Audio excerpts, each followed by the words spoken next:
Hello there everyone, welcome back to another Gate Ruler video. This is the final video in the set 2 reveals. We now have them all. If you're watching this soon after it goes up, I am live on Twitch right now. AiboYT, twitch.tv/AiboYT. Go! We're building some decks.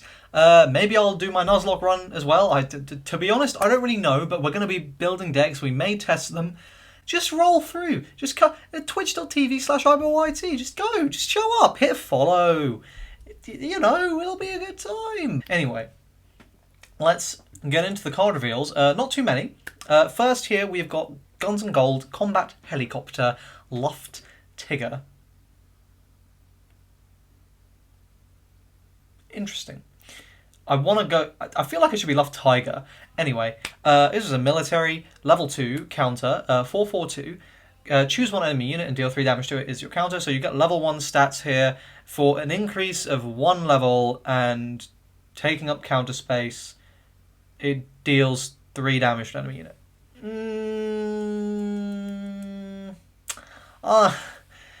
I don't know how I feel about that. I don't think this card's too good.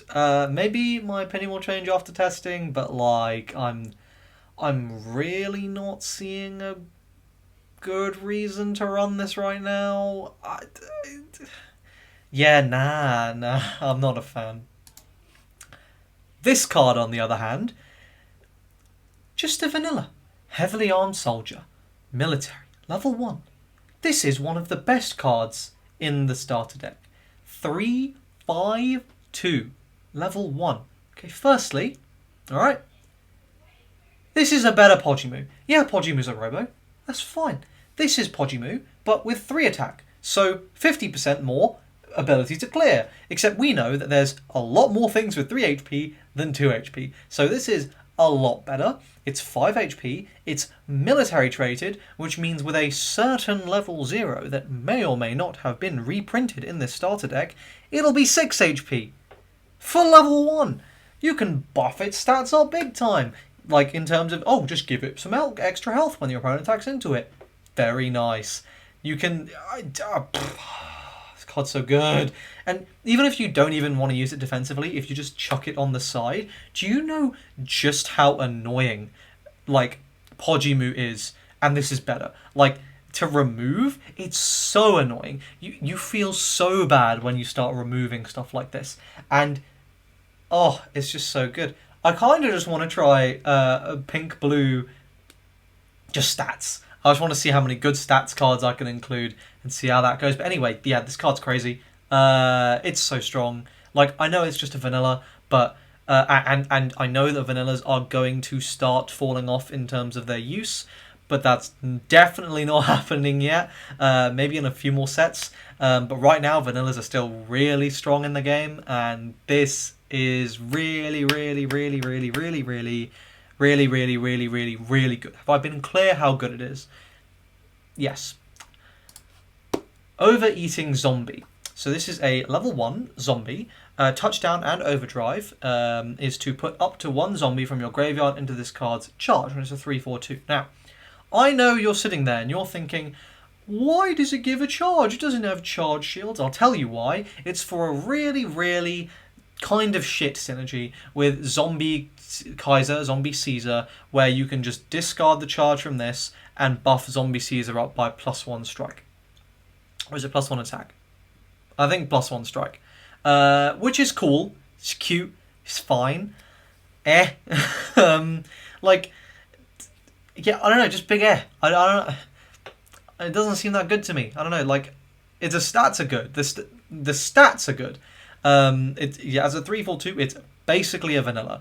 It's like got a slightly less attack, so like obviously that combination with Zombie Caesar when it goes off, okay, that's probably worth it. It's probably worth a slight hit to stats, but I think more than anything, the zombie trait's really worth something here because, you know, with like Zombie Cheerleader, this will be a 4/5/2, which, as we have just established, from me just spending a very long time sucking off that last card, is good. It's better than good. So, you know, yes, this card is good. It's just like the touchdown overdrive, I'm like, like whatever. It's just a nice bonus, I guess.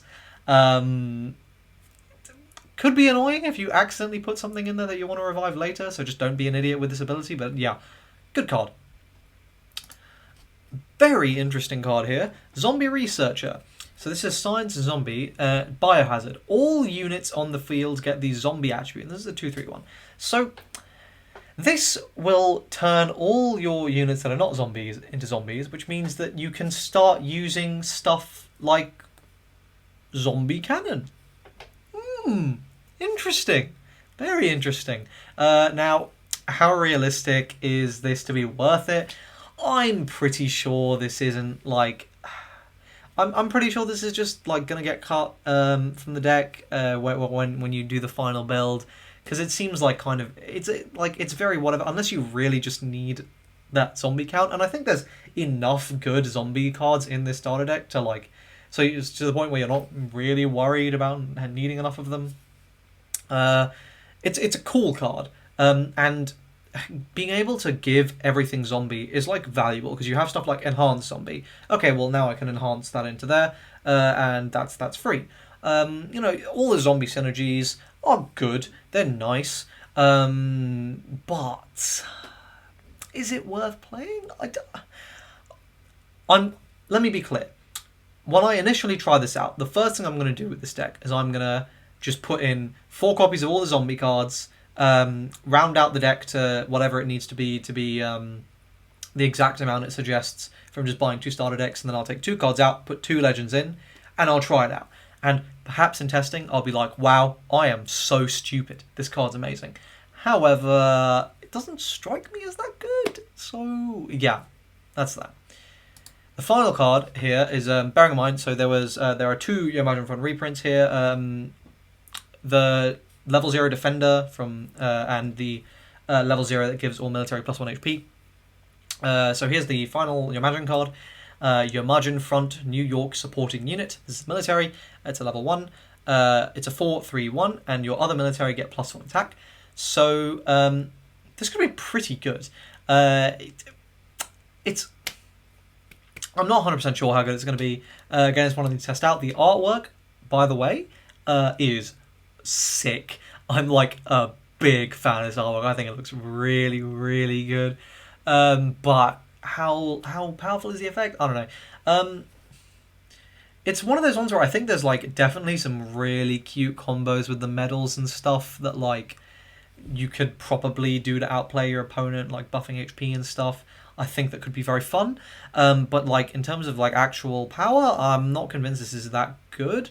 Because like 1 HP is definitely a lot better than 1 attack.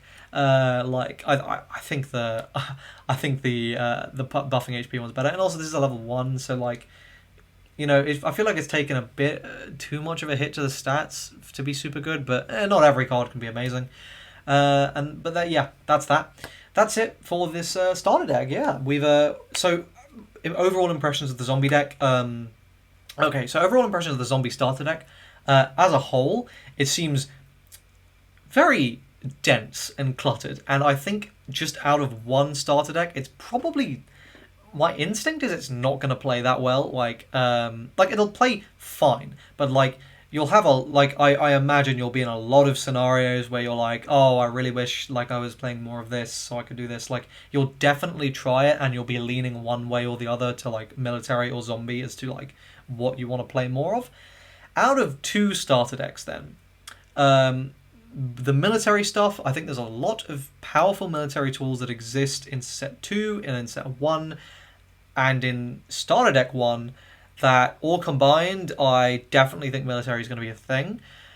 But like that was already a thing. That was already kind of like fine, whatever. There's not that much military stuff in the starter deck. Zombies, a real crux of the matter. Yeah, I think this deck is tier 1.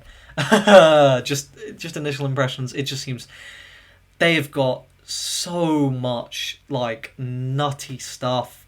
I think I think if this pans out how I'm imagining it's going to pan out, you are going to be able to walk into a game store, pick up 2 copies of the zombie starter deck, go onto a singles website, buy a couple of commons or rares from set 2, like Space Miss Oyoa, for example. I think is going to be really good in this.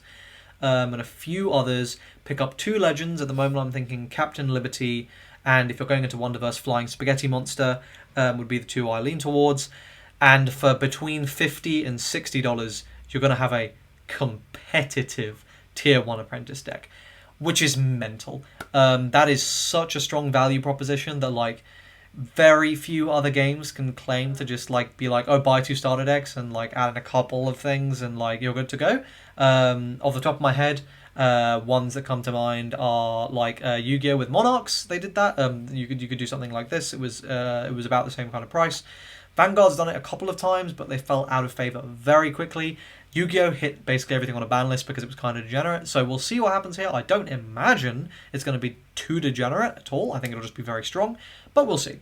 If you are interested in seeing how it does pan out, twitch.tv/AiboYT, or subscribe to the channel, hit the bell notification, because you can be damn sure I'll be uploading videos of me testing all this stuff out. Comment your thoughts on this starter deck down below, feed the algorithm. If you want to pick up some Gate Ruler, use my affiliate links in the description down below. Help support the channel, it'd be much appreciated, because you know your boy's going to wail when this hits English. And yeah, I'll see you guys in tomorrow's video for some more fun stuff. See you then. Cheers.